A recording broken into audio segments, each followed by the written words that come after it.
జల హక్కుని ఎలా పడితే అలా వదిలేసుకోకూడదు. వదిలేసుకుంటే చాలా ప్రమాదకరం. ఆంధ్ర, తెలంగాణ వివాదాల్లో అదే కీలకమైనటువంటిది. కృష్ణా జలాల మీదన హక్కుని అప్పట్లో వదిలేసుకున్నాం మనం.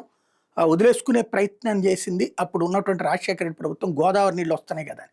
గోదావరి నీళ్ళు వచ్చే రూట్ వేరు, కృష్ణ నీళ్ళు వచ్చే రూట్ వేరు. కాకపోతే అక్కడ ఎవడు ఏం చేయలే అన్న ఉద్దేశంతో మేనేజ్ చేసే ప్రయత్నంలో భాగంగా చేసి దాన్ని అడ్డు పెట్టుకుని తెలంగాణలో కృష్ణ మీదన పైన నీళ్ల ప్రాజెక్టులు కట్టేసుకుంది తెలంగాణ విడిపోయిన తర్వాత. అలాగే ఏదైనా సరే మనం చేసేటప్పుడు ముందు చూపు ఉండాలి, లేకపోతే అత్యంత ప్రమాదకరం. మనం జీవితకాలం 100 ఏళ్ళు ప్రభుత్వాలని నడపం. ఆ విషయం గుర్తుపెట్టుకోవాలి. ఇప్పుడు కేంద్ర ప్రభుత్వం మోడీ సర్కార్ ఏం చేస్తుందంటే నదుల అనుసంధానం అంటుంది.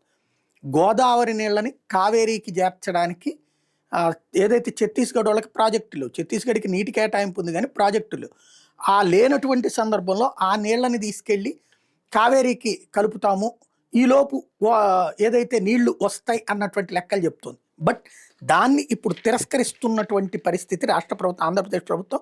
ఓ పక్కన కూటమిలో భాగస్వామి అయినా సరే నిర్మోహమాటంగా రాష్ట్ర జల హక్కుల కోసం నిలబడింది. ఛత్తీస్గఢ్ ఇప్పటిదాకా తన వాటా మేరకు నీళ్లు వాడుకోలేదని, ఆ నీటితో గోదావరి కావేరీ అనుసంధానం చేపడతామని కేంద్రం చెప్తుంటే ఛత్తీస్గఢ్ తమ నీళ్లు తాము వాడుకునేందుకు ప్రాజెక్టులు నిర్మించుకుంటామని చెప్తోంది. గోదావరి ద్వారా కావేరికి తరలించే నీటిని హిమాలయ నదుల నుంచి మహానదికి, అక్కడి నుంచి గోదావరికి మళ్ళిస్తామని ఒక పక్కన ప్రభుత్వం చెప్తోంది అనమాట కేంద్రం. ఈ రెండు ప్రతిపాదనలు కనీస స్థాయిలో కూడా ప్రారంభం కాలేదు. మహానది నుంచి గోదావరికి నీళ్ళు వచ్చి ఎప్పుడు వస్తాయో తెలియదు. అవి మళ్ళీ కావేరీకి అనుసంధానిస్తే ఏపీ నష్టపోతుంది. ఈ ప్రాజెక్టుకి ఏపీ అంగీకరించాలంటే ముందు కేంద్ర ప్రభుత్వం ఛత్తీస్గఢ్ మాతో ఎంఓయూ కుదుర్చుకోవాలి. మహానది నుంచి గోదావరికి ఎప్పటికి నీళ్లు తీసుకొస్తారో కేంద్రం చెప్పాలి. అప్పటిదాకా ఛత్తీస్గఢ్ తమ వాటా నీళ్లు వాడుకోబోమని అంగీకరించాలి. ఈ ఒప్పందాలన్నీ చట్టం ప్రకారం జరగాలి. ఇప్పటికే గోదావరి మీద తెలంగాణ అనే కొత్త ప్రాజెక్టులు నిర్మించింది. ఎగువను పెద్దగా ప్రాజెక్టులు లేవు. తెలంగాణ ప్రాజెక్టులకి నీళ్లు అందుతున్నాయి. కాబట్టి ఎగువ రాష్ట్రాలు ప్రాజెక్టులు చేపడితే గోదావరి పరివాహక ప్రాంతంలో జలాల లభ్యత అంచనాలు కొత్తగా తయారు చేయాల్సి వస్తుంది. ఇప్పుడున్న అవసరాలు పోను, ఇంకా నదిలో ఎంత నీరు ఉంటుందో కూడా లెక్కలు తేల్చాలి. గోదావరి కావేరి అనుసంధానంతో నాగార్జున సాగర్ ఇతర రిజర్వాయర్లకు వాడుకుంటామని చెప్తున్నారు.